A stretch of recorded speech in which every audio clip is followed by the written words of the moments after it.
کو حضرت ابی لبابہ رضی اللہ تعالیٰ عنہ جن کا ذکر کل ہوا ہے کہ انہوں نے اپنے آپ کو ستون سے باندھا تھا اور آج بھی وہاں پہ جو ستون قائم ہے اس ستون پر اسوانِ توبہ لکھا ہوا ہے اور اسوانِ ابو لبابہ لکھا ہوا ہے۔ حضرت ابو لبابہ رضی اللہ تعالیٰ عنہ جب توبہ قبول ہو گئی، نبی کریم صلی اللہ علیہ وسلم کے پاس مال لے کر آئے اور آ کر کہنے لگے کہ اللہ کے نبی ہمارے اس مال کو قبول فرما لیجیے، کیونکہ اس مال کی وجہ سے ہم سے غلطی ہوئی ہے، کمی ہوئی ہے، کوتاہی ہوئی ہے۔ نبی کریم صلی اللہ علیہ وسلم نے فرمایا کہ میں تمہارے مال کو قبول نہیں کرتا جب تک کہ اللہ تعالیٰ کی طرف سے واضح حکم نہ آ جائے۔ جب سرور کائنات صلی اللہ علیہ وسلم نے ان کے مال کو قبول نہیں فرمایا تو اس پہلی آیت مبارکہ کے اندر اللہ رب العزت نے ان کے مال قبول کرنے کا حکم ارشاد فرمایا۔ نبی کریم صلی اللہ علیہ وسلم نے اس مال کو لے لیا۔ صحابہ اکرام رضوان اللہ تعالیٰ علیہم اجمعین جب کسی اپنے مال کی زکوٰۃ نکالا کرتے تھے، صدقہ خیرات دینا ہوتا، نبی کریم صلی اللہ علیہ وسلم کے پاس لے کر آتے، آپ صلی اللہ علیہ وسلم ان سے زکوٰۃ وصول کرتے اور پھر نبی کریم صلی اللہ علیہ وسلم آگے غرباء میں جما دیا کہ نبی کریم صلی اللہ علیہ وسلم کو معمول مبارک تھا۔ یعنی آپ صلی اللہ علیہ وسلم کی زندگی میں مال جو ہے زکوٰۃ وغیرہ وصول کرنا یہ حکومت ذمہ داری تھی۔ سرور کائنات صلی اللہ علیہ وسلم جب دنیا تشریف لے گئے، حضرت ابوبکر صدیق رضی اللہ تعالیٰ عنہ خلیفہ مقرر ہوئے، کچھ لوگوں نے زکوٰۃ دینے سے انکار کیا، کہنے لگے کہ ہم خلیفہ تو تسلیم کرتے ہیں، نماز بھی پڑھیں گے امام کے پیچھے، لیکن ہم زکوٰۃ جو ہے وہ نہیں دیں گے، کا انکار کیا۔ اور کچھ لوگ ایسے تھے وہ کہا کرتے تھے نمازیں تو ہم امام کے پیچھے پڑھیں گے، خلیفہ کے پیچھے نماز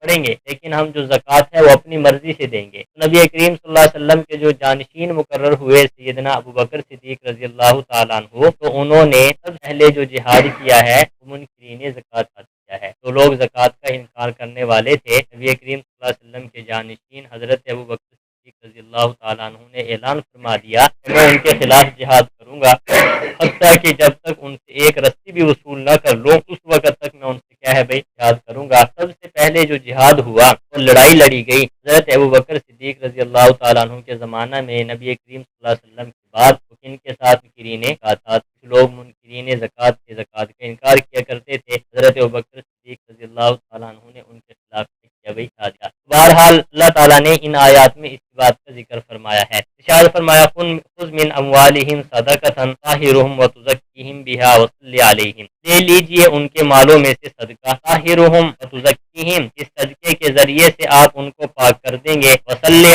علیہم، اور ان کے لیے دعا کیجئے۔ اللہ تعالیٰ نے نبی کریم صلی اللہ علیہ وسلم کو حکم ارشاد فرما دیا کہ یہ جو زکوٰۃ دے رہے ہیں تو ان سے کیا ہے بھائی زکوٰۃ لے لیجئے۔ معلوم ہوا کہ زکوٰۃ کا ایک فائدہ جو ہے وہ دینے والے کو ہوتا ہے، دینے والے کو فائدہ کیا ہے؟ ارشاد فرمایا طاہرہم وتزکیہم، اس مال کے ذریعے ان کو بھی پاک اور صاف ستھرا کریں۔ جو آدمی زکوٰۃ دیتا ہے اپنے مال کی، گویا کہ ایک فائدہ زکوٰۃ دینے والے کو ہوتا ہے، اس کا مال کیا ہے صاف ستھرا ہو جاتا ہے۔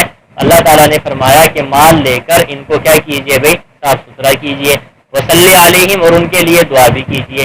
تو ایک فائدہ زکوٰۃ کا یہ ہے انسان کا مال پاک ہوتا ہے، اور جو لوگ اپنے مال کی زکوٰۃ ادا نہیں کرتے، نبی کریم صلی اللہ علیہ وسلم نے فرمایا ان کی نمازیں بھی قبول نہیں ہیں اور ان کے دیگر اعمال بھی قبول نہیں ہے، کیونکہ بہت ساری عبادات کی قبولیت کا دار و مدار جو ہے رزق حلال پر ہے۔ جب تک رزق حلال ہوتا ہے بہت ساری عبادات قبول ہوتی ہیں، اگر رزق حلال نہ ہو تو پھر عبادات کی قبولیت کے اندر کیا آتا ہے؟ خلل آتا ہے۔ آج ہم کہتے ہیں ہم دعائیں مانگتے ہیں، دعائیں قبول نہیں ہوتی۔ نبی کریم صلی اللہ علیہ وسلم نے فرمایا بہت سارے لوگ ہاتھوں کو پھیلائے ہوئے یا ربی کرتے ہیں کہ اے میرے رب اے میرے رب، لیکن فرمایا ان کی دعا کیسے قبول ہو؟ حالانکہ ان کا کھانا بھی حلال نہیں ہے، ان کا پہننا بھی حلال نہیں ہے، کھانا بھی حرام ہے اور پہننا بھی کیا ہے بھائی حرام ہے۔ معلوم ہوا کہ جب انسان حلال کمائی نہیں کھاتا تو اس سے انسان کی دعائیں قبول نہیں ہوتی۔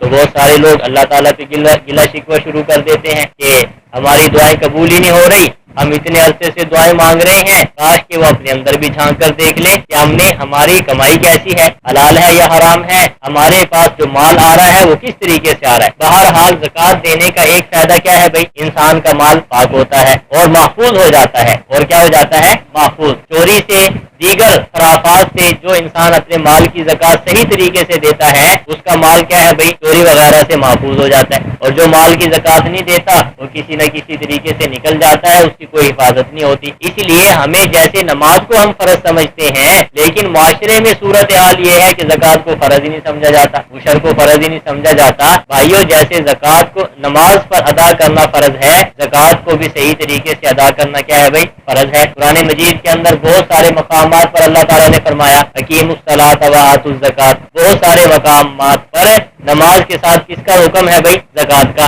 نماز قائم کرو، زکوٰۃ ادا کرو، نماز قائم کرو، زکوٰۃ ادا کرو۔ تو زکوٰۃ کو بھی اسی طریقے سے فرض سمجھنا چاہیے جیسا کہ انسان ہے نماز کو فرض سمجھتا ہے۔ آگے ارشاد فرمایا کہ لے لیجئے ان کے مالوں میں سے صدقہ، تطہرہم وتزکیہم، اس صدقے کے ذریعے آپ ان کو پاک کر دیں اور صاف کر دیں، وصلی علیہم، اور ان کے لیے دعا کیجئے، وصلی علیہم، ان کے لیے کیا کیجئے، دعا۔ فرمایا ان صلاتک سکن لہم، بے شک آپ کی دعا ان کے لیے سکون کا باعث ہے۔ آپ ان کے لیے دعا کریں گے تو ان کو کیا ملے گا بھائی، سکون۔ صحابہ کرام کوئی مشکل پیش آتی تو نبی کریم صلی اللہ علیہ وسلم کے پاس تشریف لاتے، آپ صلی اللہ علیہ وسلم دعا فرما دیتے، صحابہ کرام کو سکون حاصل ہو جاتا ہے۔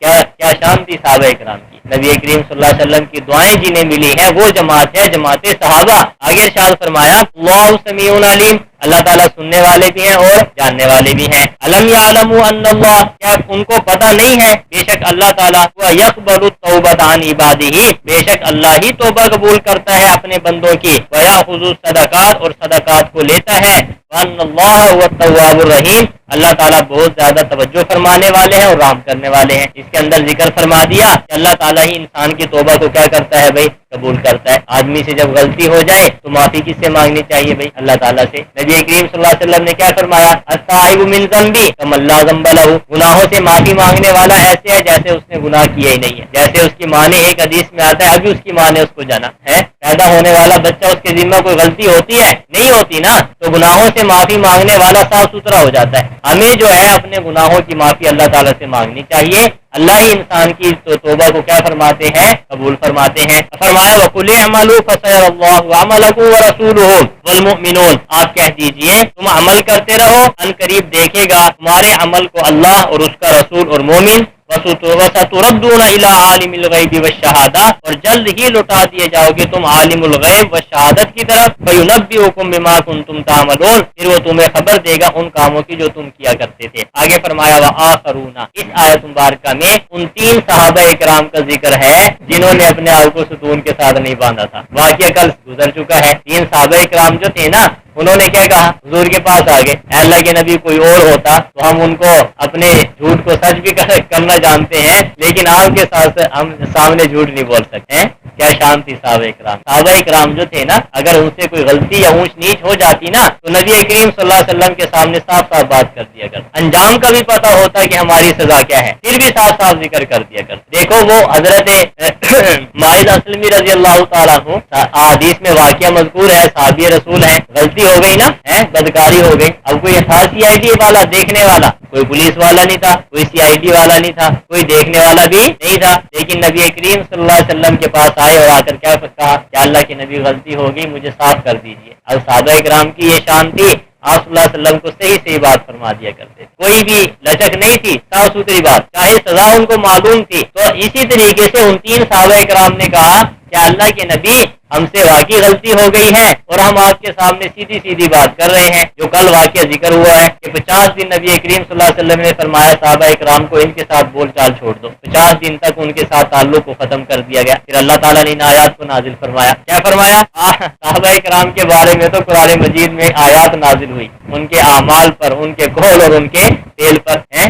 آگے فرمایا آخرون مرجون لامر اللہ، اور کچھ اور لوگ بھی ہیں ڈھیل دیے ہوئے ہیں وہ اللہ کے حکم کے لیے، اما یعذبہم و اما یتوب علیہم، یا تو اللہ انہیں عذاب دے گا یا ان کی توبہ قبول کر لے گا۔ ڈھیل دے دی تھی نا، اللہ نے فرمایا جاؤ تمہارا معاملہ کس کے پاس ہے بھائی، اللہ کے پاس ہے، یا تمہیں عذاب ملے گا یا توبہ قبول ہوگی، اسی چیز کا ذکر فرما دیا۔ اللہ علیم حکیم، اللہ تعالیٰ علم والے بھی ہیں اور حکمت والے بھی ہیں۔ پھر اللہ تعالیٰ نے 50 دنوں کے بعد ان کی توبہ کو کیا فرمایا بھائی، قبول فرمایا۔ یہ تھی جماعت صحابہ کرام، تو ہمیں بھی چاہیے صحابہ کرام کے نقش قدم پر چلے۔ پہلی بات، صحابہ کی عظمت ہمارے دلوں میں ہو۔